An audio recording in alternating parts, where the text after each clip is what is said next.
So Mikaela, let's talk a little bit about tonight. A lot of people saw this as being a 5-setter. This is the battle of the Titans. You guys dominated tonight in so many different areas. How do you feel after a 3-set win against the Salukis? I think we just practiced this week, just concentrating on what we had to do to defend and run our offense against this team, and I think they did a great job. They obviously hit really well against us, but I think we executed our scouting report pretty well, and we just fought. Tell us, what was in that scouting report? What were one or two things that you guys really felt like the coaches said this is what you need to do, and you got the job done? One of them's effort on defense. After the UNI loss, it's just been a focus in our practices every day that you have to give everything that you have defensively for this team. Another one was we had a plan to stop outside hitters tonight, and early on in the match you saw how the middles went off. Well, we've practiced all week defending outsides, and I think we did a great job making the transition back to stopping the middles again and spreading out our offense and our defense for them. So. You've been with this program for 3 years now. You're a leader on this team. I want you to be able to talk about some of the other teammates, because tonight, Katie Dudzinski, you, Jody Larson, Tabitha Brown, Emily Hebert, you guys attack from so many different places. It's so difficult to prepare for Wichita State because you can get a great performance by anybody on a given night, and tonight you got it by 4 or 5 different people. It goes back to how we practice. We are never in the same situation in practice, so I guess it's a testament to how well we work together as a team and how willing we are to give to each other every day. And when you're having a rough night, I started out rough hitting-wise, and I told my team, I was like, I'll dig every ball for you. I'm going to play madman defense, and that's my focus until I got my hitting back in it. So. You feel like playing all the way around, which is something you've started doing a little more consistently. Does that help you with your rhythm and staying in a match? I know that you all have favorite things to do and things you'd rather not do, but you're in there for all 6 rotations. Does that help you stay focused and keep your head in the game? I think either way it goes back to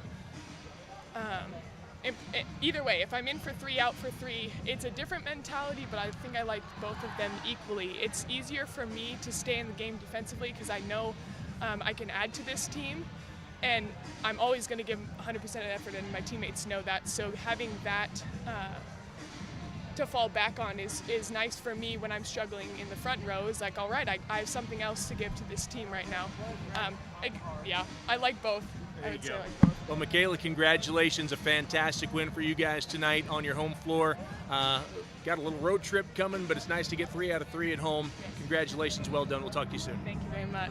Coach, fantastic effort tonight by your club to get a straight sweep from Southern Illinois, and the way they played, hitting the ball. A lot of dominance tonight, it seemed like, from your squad. Yeah, and I kept waiting for a little bit more at SIU. You know, the Monday thing, the extra travel. I mean, it's the first time they've had to do that. Well, that's not true. They went to Missouri State earlier in the year, but that's asking a lot from the gals. They hit 6-15 in game 1 and we won it. So it was just awesome that we had. I think we just kept up in digs, honestly, because after the first 2 sets, they were only at 13 digs, 6.5 a game, and you figure they're going to be about 16 a game. So just great set selection by Abby, Emily, Donnie calling a good game, and good attack choices by our hitters. We told them these guys were the top blocking team in the conference, and if something's not there, don't worry about killing the rally. But if something's there, you got to go, and it was a good example of that. Mikaela just mentioned that she struggled at the outset hitting the ball, but she was able to do the intangibles on defense, and that helped her stay tied into the game and all of that. That's a mental toughness thing that your kids really learn and understand. Well, Talk a little bit about that. It's a nice thing to have a few extra things. When you're only out there to take swings and blocks, and when hitting's not there, you feel like you can't contribute. But we've just added a lot more to her plate, and now she can say, well, all right, I can keep digging, keep communicating and serve receive, and trying to get ready to take big approaches. And that. Hey, I thought she did a nice job digging too, by the way. Did a good job back there. Talk a little bit about Emily Hebert. I mean, you guys serve received pretty well, it seemed like, tonight, but there were a lot of balls that Emily had to go and get. She had some really nice sets tonight in the occasional adverse condition. I think Emily Hebert doesn't get enough credit. I mean, when this thing's all said and done, I'm going to be comparing her to Chelsea Feakin, and I think Chelsea arguably the best shocker we've ever had. But, she'll never be as beautiful of a setter with the hands. She just doesn't have that. A lot of people look at that, and, she doesn't always, locate, some of the long balls, like Feakin could. But this girl gives you so much. I mean, I just don't know of any shocker. Sarah Lundgren, Emily Stockman. I mean, this girl pours so much energy into our matches and into our practices. I mean, that girl's been all in, full commitment, and we've asked her to do so much. She's just a special athlete that you get to coach every now and then, and they broke the mold with Emily Hebert.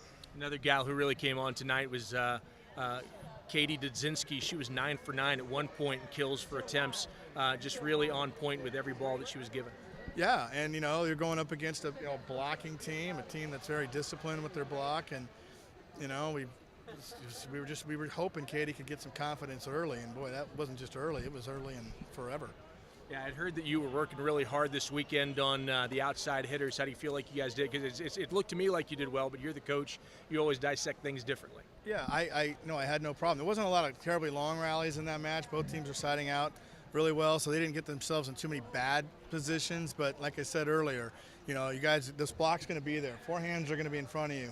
And I can't tell you where they're going to be, but they're going to be close. And you just got to go up looking for stuff. And like I said, if it's not there, okay.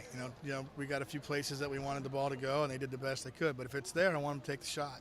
And they did. And that shows up with the low dig totals for SIU tonight.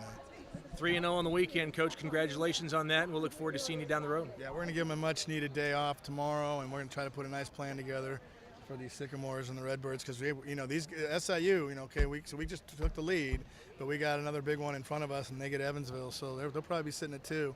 But we're putting ourselves in a good spot with that win tonight. Thanks a lot, Coach. Appreciate it.